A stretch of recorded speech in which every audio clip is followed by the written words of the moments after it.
Hey everybody, welcome to this week's Roundup. No special announcements or silly stories or anything, so let's jump right in. First up, Greg from LaserBear is now selling his version of the PicoLoader, which is an open source project that is essentially a plug-and-play mod chip for the GameCube that allows you to, via an SD card adapter, boot into Swiss and load homebrew or original discs. And the important part about this one, well, the two important parts, is that there's no soldering required if you get the completed version of the kit, and it retains the original optical drive. So you're only adding functionality, not taking anything away, which I'm a giant fan of. Now, this is essentially the exact same kit that Tito from Macho Nacho Productions showed in his video a while back, and Greg's is selling it in two different versions. One is the do-it-yourself kit, which is exactly what Tito showed, and you have to solder a couple of components on, and the other is a complete kit with everything that is totally soldered on already, making this a true plug-and-play option. You just got to unscrew the 9 million screws in a GameCube, slide this flex cable carefully in where the optical drive plug goes to, plug the original optical drive back on it, and you're good to go. Now, it's important to note that this is not the same as the solderless kit that the original creator is now selling. However, it's functionally identical. It's just not the same thing. It's just the original open source project that anybody could make. Greg has a quick video here on how to install it. You could, of course, reference Tito's, which I always suggest doing because you get to see it in action as well. And also, a poor coincidence that the original seller, the original creator, was not able to sell to the US due to all of the stuff that's been going on. And right after Greg put these up for sale, sales to the US did open up for the original seller. So it's one of those things where, it's an open source project, so somebody else was going to start selling it at some point. I'm really happy to see somebody like Greg selling it and not, Bitfunks. So it's going to happen. It's always great to support the original creator, but if locally it's better to get it directly from Greg, basically get it wherever is easiest for you. And just know that this is an open source project. And as always, try to support the original creators in any way when possible, even just sharing these links with your friends and being like, hey, you're in Europe, why don't you get it from the original store? Oh, you're in US, get it from Greg. All that stuff, it'll all work out in the end, especially when there's good people behind all of it. Also, a funny little aside, and I know I shouldn't get into anything negative at all because negativity just, brings other negativity. But there was a bit of a confusion about the thumbnail that I created, and I can't stop laughing about it. I am awful at thumbnails, as you all know. Anybody that sees RetroRGB.com, you always know when it's a me thumbnail and not something that I had Mason make for one of the higher production videos. So I just wanted to get the point across that this was something for the GameCube, and this was LaserBear selling it. So I created a thumbnail with GameCube. I always use Evan Amos's, open source Creative Commons pictures because Evan's got the best pictures of consoles. And I slapped a picture of the kit that Greg was selling. And I put the LaserBear logo as well as PicoLoader in a GameCube style font. And I wanted to just get across that this is something for the GameCube called the PicoLoader, and this is Greg's version. Yet there was a bit of a confusion that someone thought Greg was putting his logo all over this as if it was his project.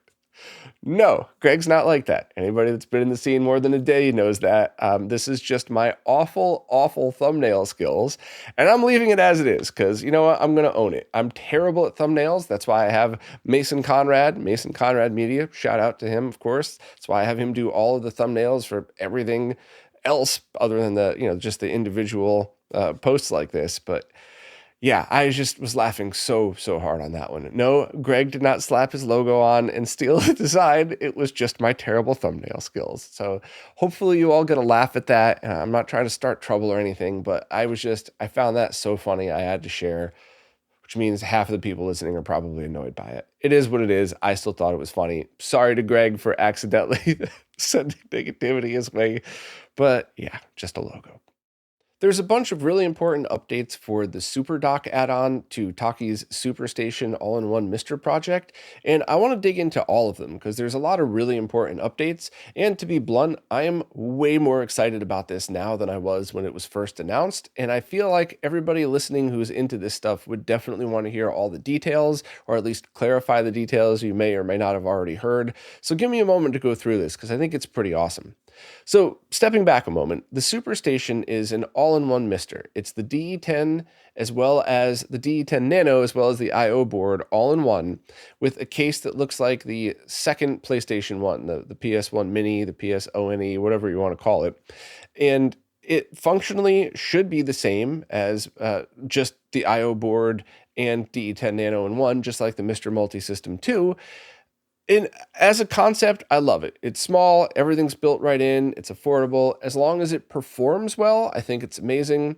There was a delay on that. They should have started shipping by now, but Taki found an issue with the power button and the reset button, so delayed it, which while this is only my opinion, I strongly think that was the right move. We could all wait a month and not have something with finicky buttons on it, especially because so many misters didn't have power buttons forever. So this is a nice touch, and it seems like an awesome concept, and I can't wait to try it out and see how it actually performs. But originally, when pre-orders first opened for that, they talked about the SuperDock, which started out as like a fun add-on. Here's a CD-ROM drive that looks like the SuperStation, kind of fits in the same platform, and you could probably use it to rip your discs. And I put a deposit on there anyway. You didn't do a full pre-order because they didn't know how much it was going to cost. So they ended up just asking for $5 as a hold, just, as a deposit for it.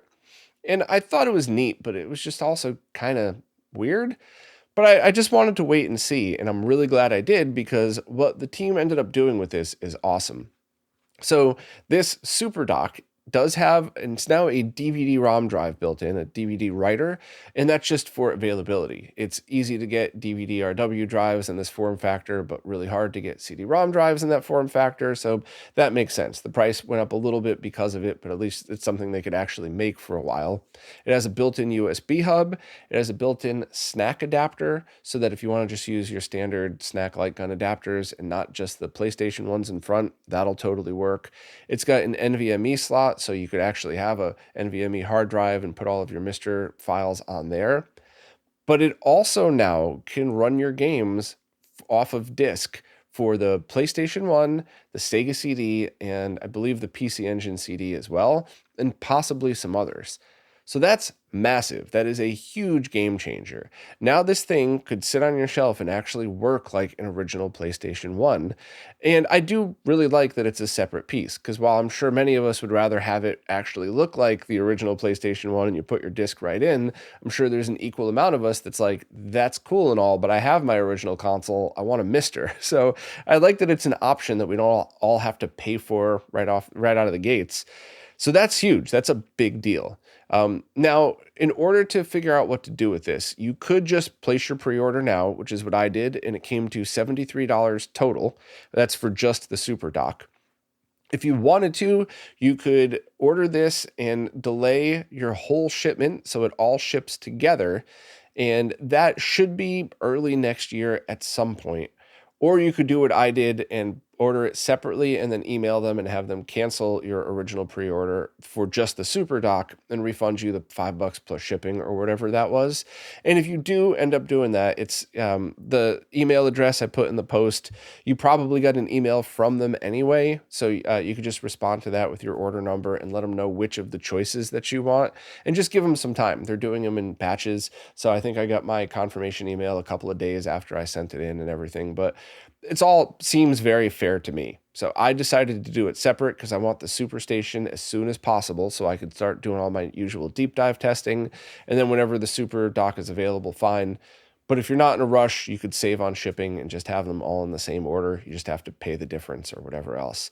So yeah, I know this was a long description, but I wanted to bring everybody up to speed on this, because as long as the analog outputs of the SuperStation work as advertised, and as long as the built-in PlayStation ports, the memory card and the controller ports work fine, and as long as there's no difference, but I can't imagine there would be. Taki's already proved that that's easy, or they've already accomplished that part. But yeah, if everything falls into place, this sounds awesome. It's a very fair price, and the optional CD-ROM drive could add a lot of fun to your setup depending on what you want to do with this. So you could still pre-order the Superstation, but you're going to miss the first batch, so you'll probably be able to get it early next year at some point. And of course, pre-order the SuperDock now. And I have copied and pasted all of the new specs for this thing. I'm not sure if I missed anything, but I'm sure there's a few other stuff you might be interested in. But yeah, I'm really fired up for this now. I thought it was a cool idea at first, but now I'm actually excited for it. So hopefully as soon as it comes in, I'll be able to get one and do a live stream, really digging in deep. Marco Retro just put together a package for anybody who owns an Extron DVS 605 that makes downscaling a heck of a lot easier. This is the same downscaler that I showed as an alternative in that video of how to get HDMI stuff on your CRT as cheap as possible. This was the alternative box that I had showed that worked perfectly and did absolutely everything you needed after fiddling with the controls basically every time you needed to do it. So what this package allows you to do is have preset profiles and stuff to do exactly that. So it allows for things like 240p and 480i output for displaying aspect correct 16:9 content on 4:3 displays, as well as a true 480i output without needing to extensively rescale the horizontal width, as well as HD CRT resolutions and a whole bunch of other stuff. So these edit.bin files that Marco created might actually work on other Extron scalers, but this was tested specifically with the DVS 605, which are kind of hard to get, but anybody who does have one will truly, truly appreciate this.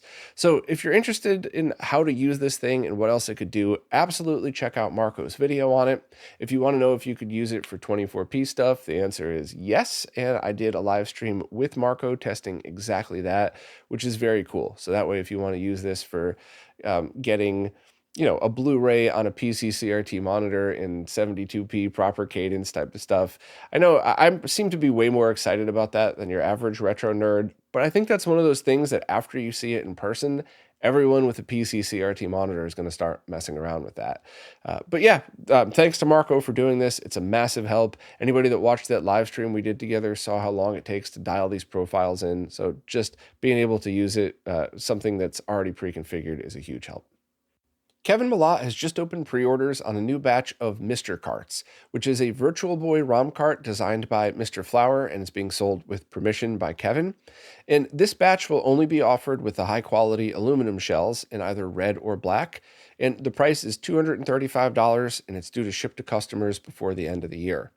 Now, the Mr. Cart is a more traditional style ROM cart in that you dump all of your ROMs onto a micro SD, and then you select the game while looking through the VirtualBoy visor, whereas the other ones that Kevin himself had made either required you to plug it into a PC to load one ROM at a time, or you could use the e-ink screen version that lets you select your game from the cartridge itself and then plug it into the VirtualBoy. And I like all of them. I think generally I prefer the traditional ROM cart style, but that e-ink one was so freaking cool.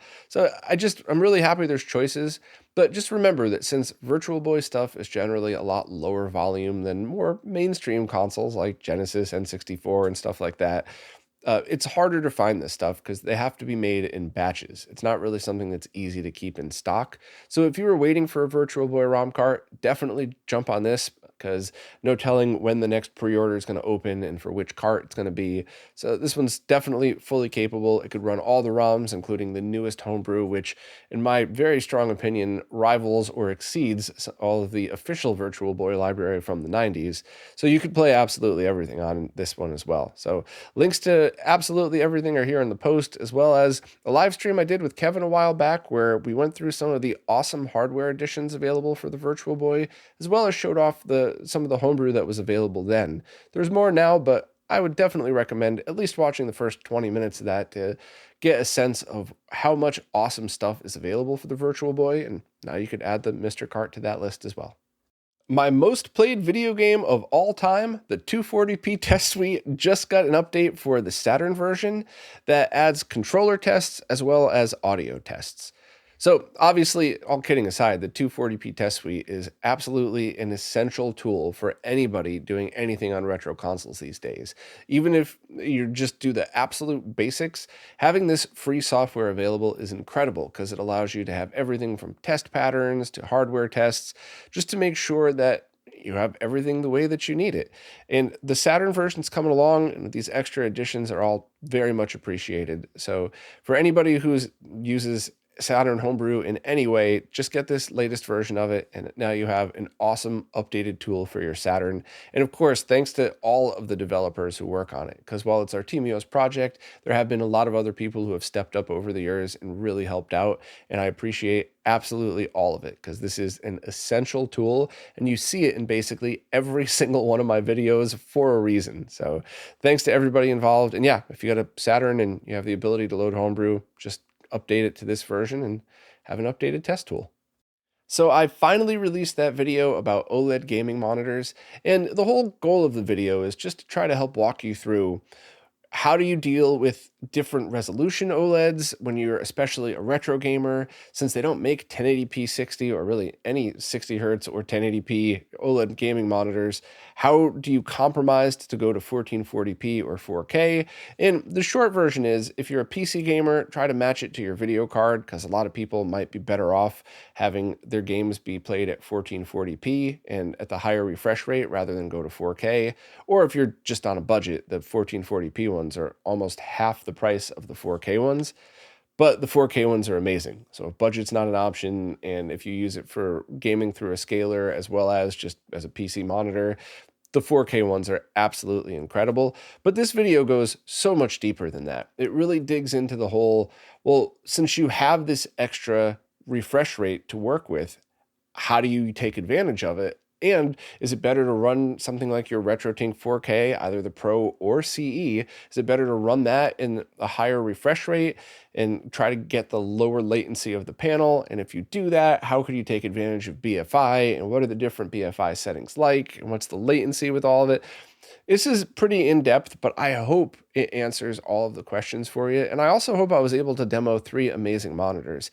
That LG 240 hertz in 4K mode and 480 hertz in 1080p mode is insane. Thanks again to Destiny for letting me borrow that for so long. I could have never done any of the testing without it. And shout out to Cody for letting me borrow the 2 1440ps, because that really drove this whole thing home. And honestly, if you are on a budget and you've been looking for a PVM forever, but you can't find it, getting the cheapest 1440p monitor and just a basic mister and connecting that all up gets you a really, really good experience.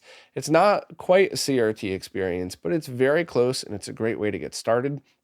And of course, if you add a RetroTink, even the CE to that, you could start to get into some really crazy performance. And I loved the BFI tests. I hope people got what I was trying to accomplish with that. I tried to show you that it's going to be much darker if you have something like, my favorite was 180 hertz, one on, two off. So it's a little bit brighter than the 240 hertz mode, but you get the same CRT-like motion. It really is that good, and with a good CRT mask emulation on, I mean, it was very, very close, but very dim. You're not playing that in a room like this with, sunlight coming in. That's at night with the lights off type of thing, but it really shows that we're on our way to CRT-like performance. But there's always compromises and always trade-offs, and that's really what the video is aiming to solve. By the end of it, hopefully you'll be able to say, okay, well, there's definitely no perfect monitor for everything, but here's the best trade-offs for me. I got links to all the ones I tested there. I also had individual videos in the Amazon shop if you just want it broken down one by one instead. Or I guess it's on the other channel as well. Whatever's easier for you, really. But hopefully this will be a big help for people, and hopefully I'll get some good recommendations out there. But the research that went into this was overwhelming. I definitely could not have done it without Mark from Blurbusters. So shout out to Mark, as always, for helping me with this stuff.